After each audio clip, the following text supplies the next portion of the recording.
Hello everyone and welcome to Medford Anywhere Learning TV. We're glad you're tuned in. We want to give a shout out to our friends at Southern Oregon PBS, KTVL, KDRV, and the Dove Network. Thank you for hosting us on your station. In the Medford School District, we have one shared vision, and that we believe that all are learning, and learning is for all. And what better place to do that than right here on Medford Anywhere Learning TV. How's it going, everybody? This is Teacher Connor here with Miss Britt, and we are from the Learning Loft Preschool at Kid Time Children's Museum, and we have brought some fun stuff for you today. Miss Britt, do you know what I brought today? No, what'd you bring? I brought an instrument from home. Well, will you show us? Now, a lot of people don't know this, but I am a fantastic saxophone player. So I figured I'd bring my saxophone. That's a saxophone? Definitely a saxophone. Now, Miss Britt, do you know how to play a saxophone? Not really. Maybe you could show me?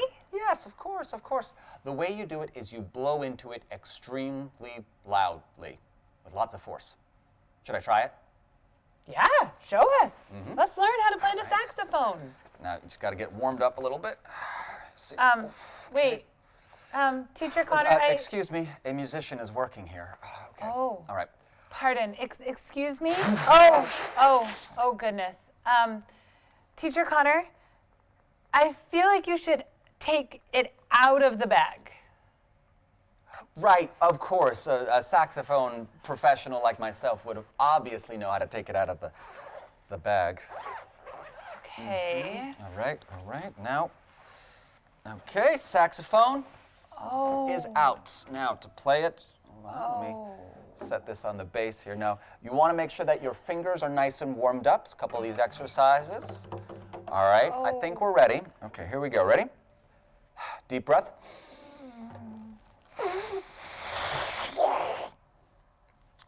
Guys.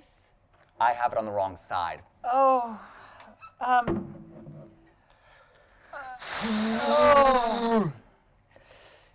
Guys, who should tell him? Do you want to tell him? I think my saxophone's out of tune. Okay.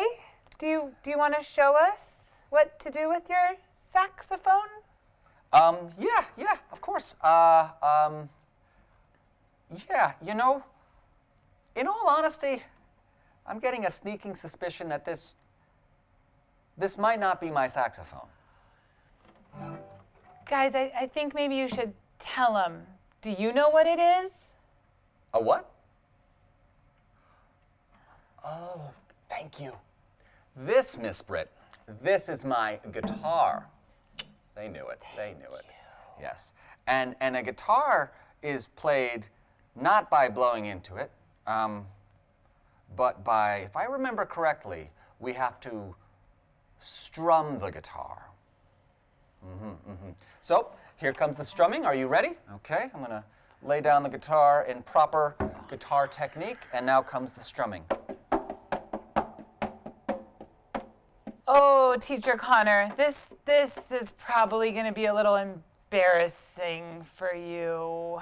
Oh, for you and I both, Miss Britt. I have a feeling that this is not how to strum the guitar. Wait, what did you say?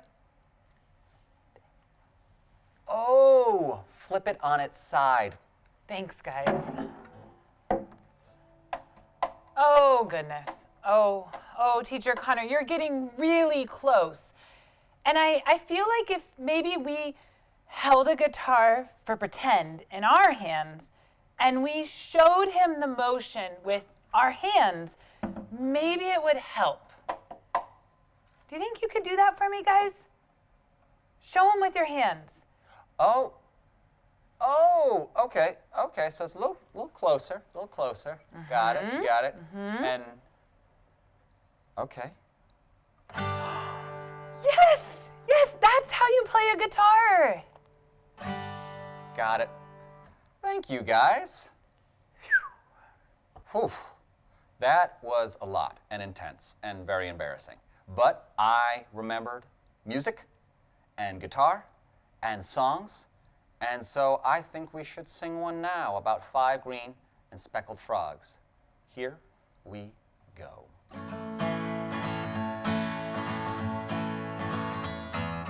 5 green and speckled frogs sat on a speckled log, eating the most delicious bugs. Yum, yum. One jumped into the pool where it was nice and cool. Now there are 4 speckled frogs.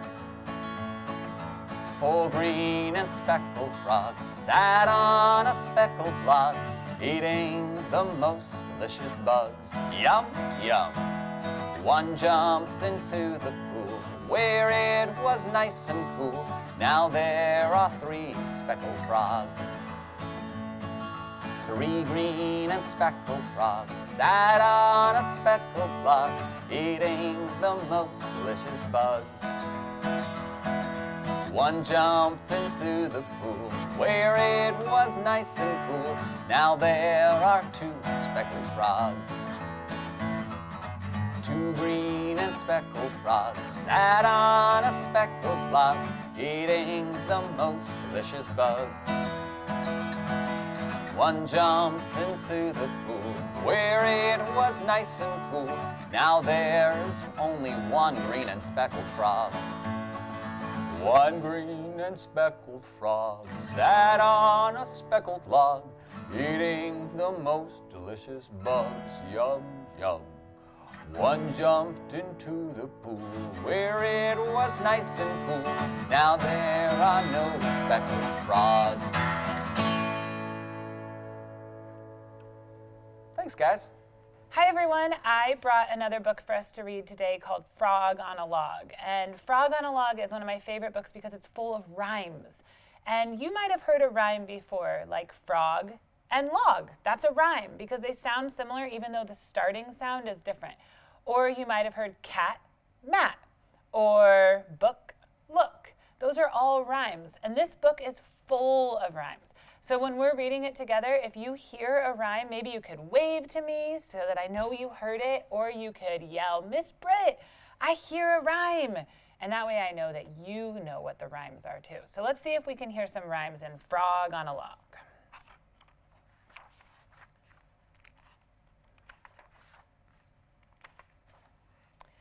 Hey, frog, sit on a log, said the cat.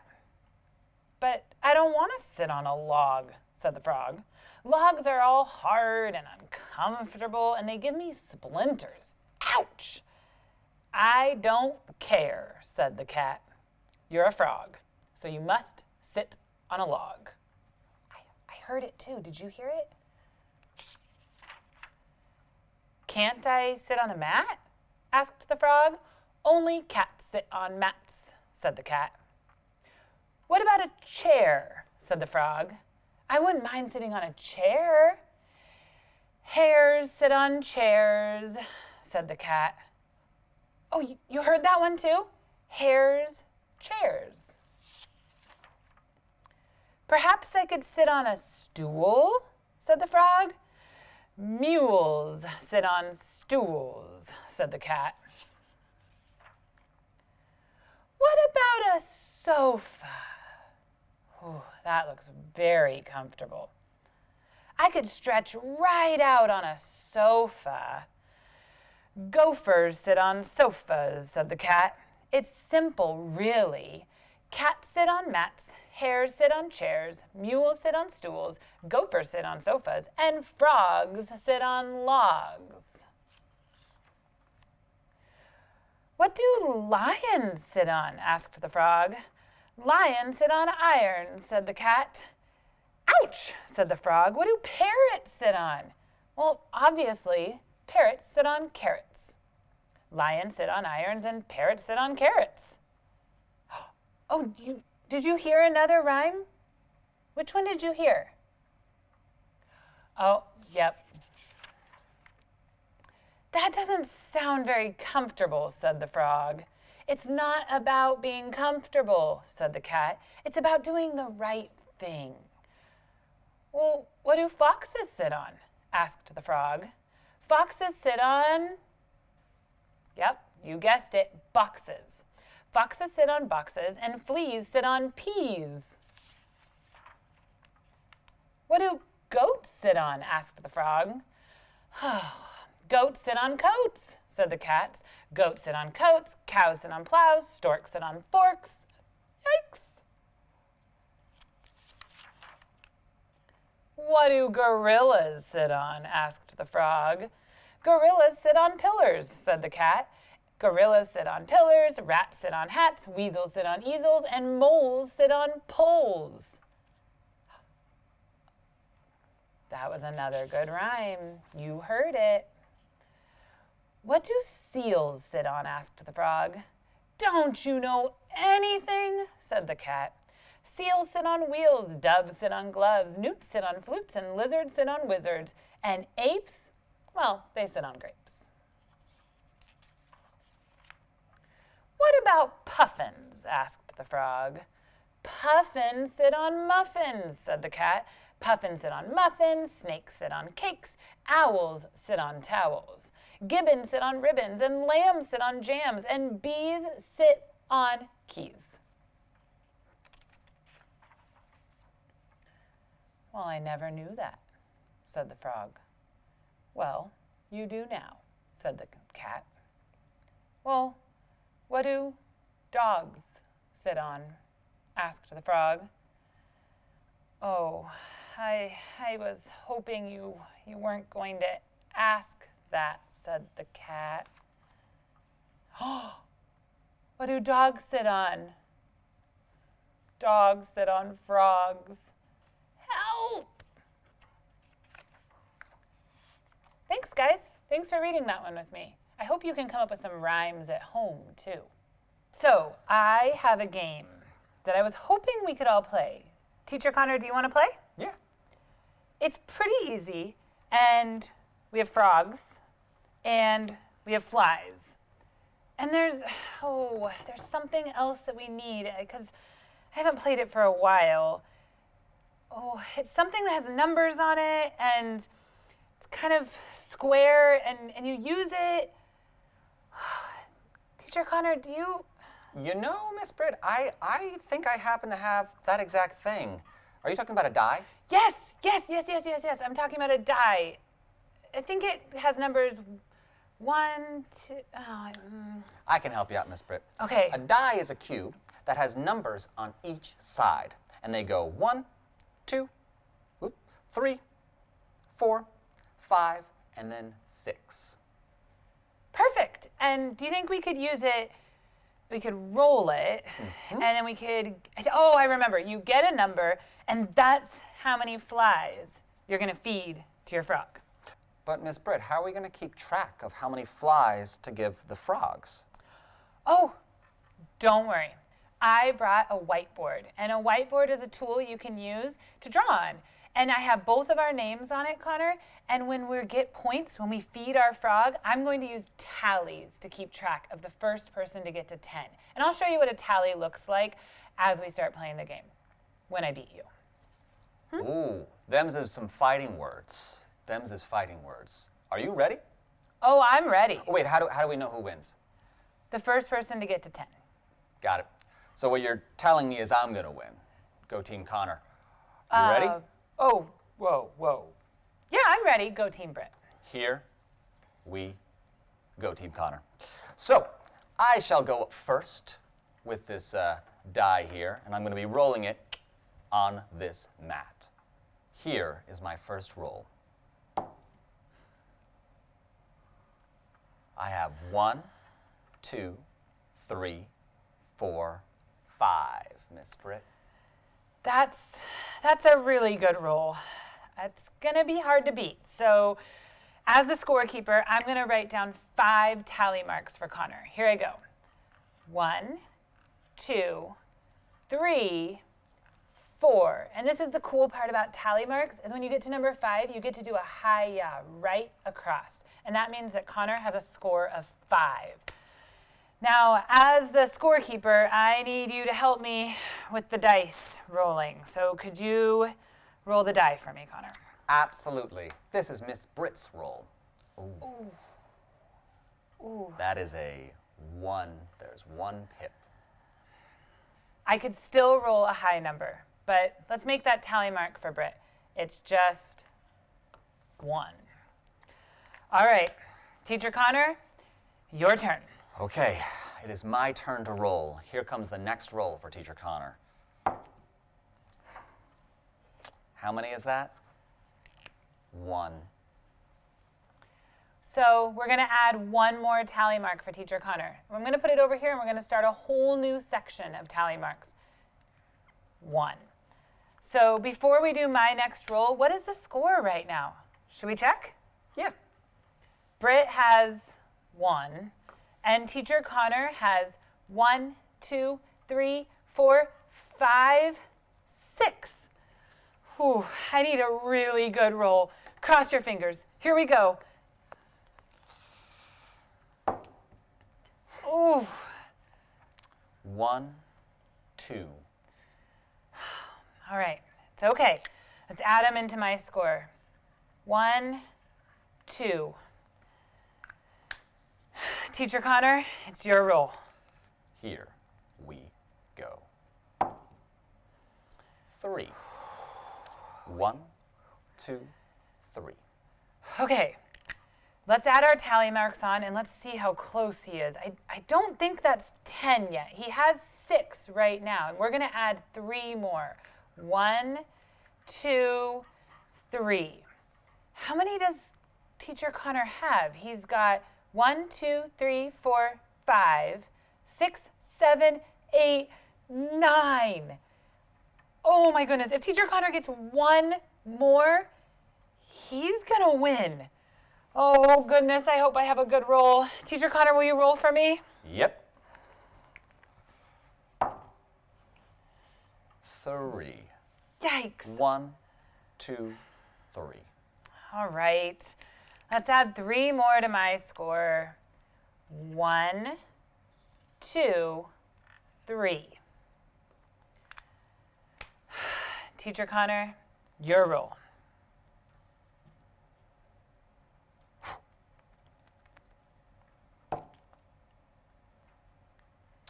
3.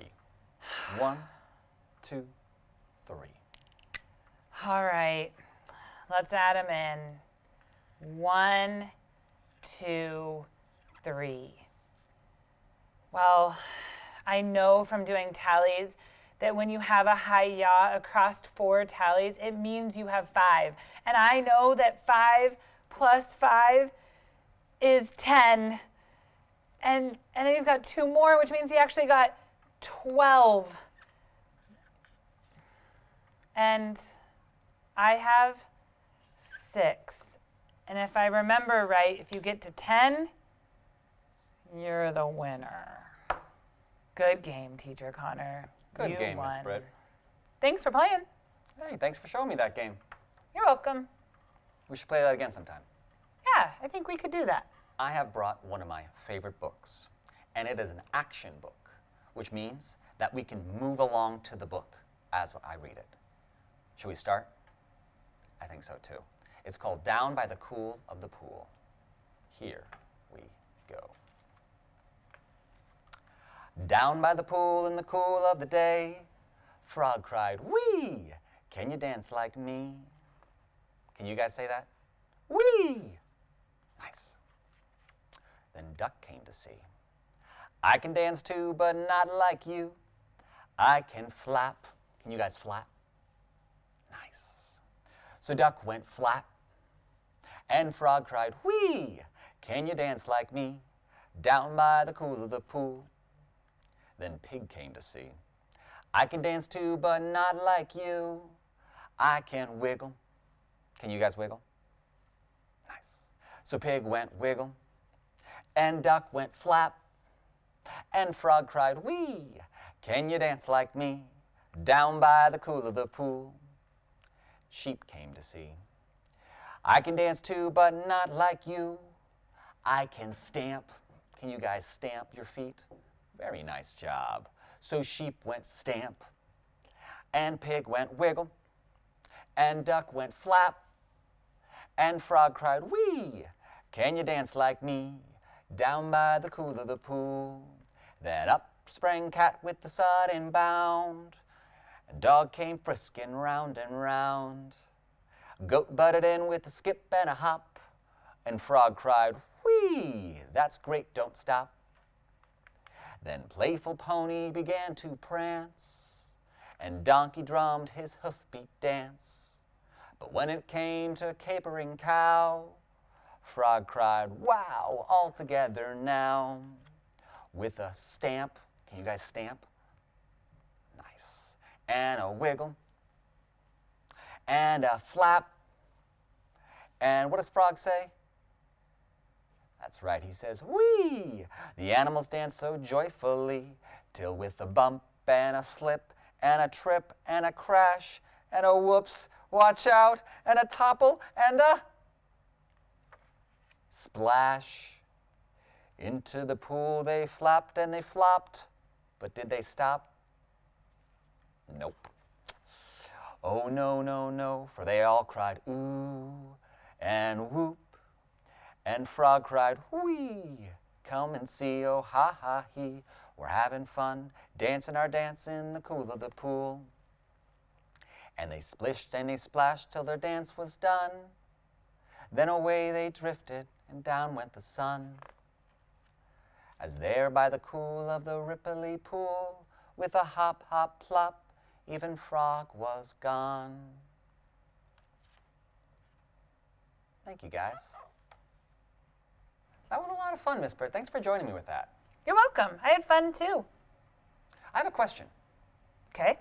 Do you happen to know any cool, fun frog facts? I totally know a fun frog fact. Me too! Should we tell them the fun frog fact? Yeah. Do you want to go first or do you want me to? I think I'll go first. Okay. Now, do you know what a group of frogs is called? It is called an army. Just like a flock of seagulls, it is an army of frogs. I did not know that, Teacher Connor. What's your fun frog fact? Okay. Did you know that the biggest frog anywhere in the whole world is the Goliath frog? And it can be up to 7 pounds and eats things like mice and snakes, and it's huge.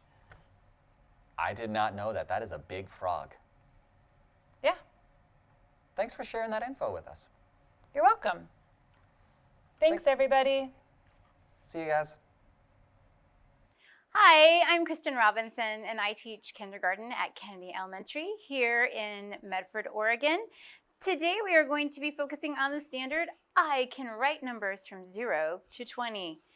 We are going to go through some number formation today, and I have some amazing little rhymes and poems made up by Miss Jill Abrams at Kennedy Elementary. Thank you, Jill, for providing us with this great resource. This is a 0. Around and around and around you go. That's the way to make a 0. Get your air pencils ready. Are you ready? Follow along. We start at the red dot and we go around, and we're still going around all the way to the red dot. And we finish and we make our 0. Remember, a 0 is used when you make the number 10 and 20. You put a 1 in front of it or a 2. The next number, one of my favorites, number 1. Straight line down, then you're done. That's the way to make a 1. Our pencil's ready. Ooh, mine's a little out of control. Our pencil. Down you go from the dot. Remember, it's one nice straight line down. It's really fun if you want to write these numbers with crayons after you do your air pencils. I see a railroad track, and I see a train. Around and back on the railroad track. Choo, choo, choo, choo.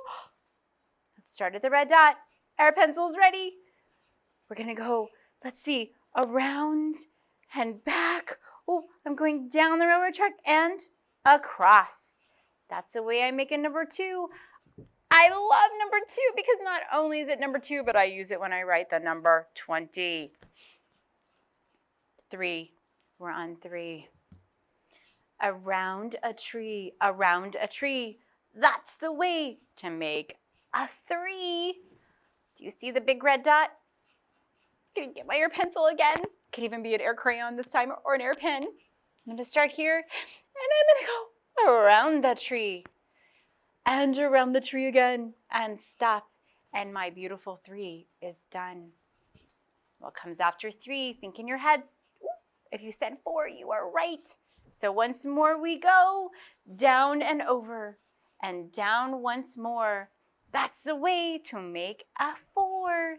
Starting at the red dot, we're gonna go down. We're gonna go across.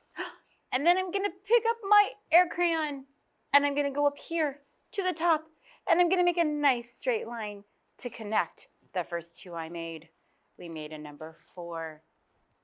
Number 5, Mrs. Robinson's favorite number in the whole world. He has a hat on, short neck. His belly is kind of fat. Mr. 5 needs a hat. Let's start at the red dot. We have 2 parts to this number, so we're gonna actually lift our pencil or a crayon or a pen off the paper. We go down, and we go around. It's kind of like a backwards magic C. And then we're gonna lift, and we're gonna go up to where we started, and we're going across, and that gives our nice number 5 a hat. Number 6. A curved line down and a loop for kicks. That's the way to make number 6. So starting at our red dot, we go down, and remember we're making curves. Sometimes those are hard. It's kind of like making a big circle. We're going around and we close it back up right where it meets our line. And remember, if you make a mistake, that's all part of learning. Everybody makes mistakes. Across the sky and down from heaven, that's the way to make a 7. Okay, here we go. Starting, my air pencil's kind of crazy again. Get on the dot. Oh, it's on the dot. We're gonna go across. And then we're going down. Ready? I made a 7. We're on 7, so that means we have a few more numbers to go. After 7 comes number 8. Make an S. Ooh, we know how to make an S. But do not wait. Go back up to make an 8. Here we go. We're starting at the red dot. We're going down. We're curving, making my S. And then when I get to the part where I would stop my S, I'm going up and connecting it to 8. Super job. You're doing great. How are your air pencils doing? Do you need to change them to crayons or markers? Do that now. Make a circle, then a line. That's the way to make a 9. Here we go. Magic C again. I see it in there. We're going around, around, around, around, around. And I'm going to go back to where I started. And then I go down and I stop. And now for our favorite number. Number 10. First a 1 and then a 0. Number 10 is our hero. So I have to write 2 numbers. I'm going to start at the red dot and go down. And then I'm going to come off the paper and go over to my 0 spot. I'm starting over here in the corner. And then I'm going to move it around and around and around and around and around. And I close it back up. That's my number 10. Now, if you remember, our standard is to 20. So my friends, remember the teen family? We take the number 1. Let's take the number 1 out of our pile. Number 1. Then we can take a number 3, and we practice writing a 1 with a 3 because 1 and 3, when put together, not added, but put together side by side, is 13. Go all the way through your numbers till you get to number 20. But remember, if you need help, be sure to ask. And it's okay for your friends or your family members to help you write those numbers and you trace them. Thank you so much for joining us today on Medford Anywhere Learning TV. Thanks for tuning in to Medford Anywhere Learning TV. Medford School District is a place where all are learning, and learning is for all.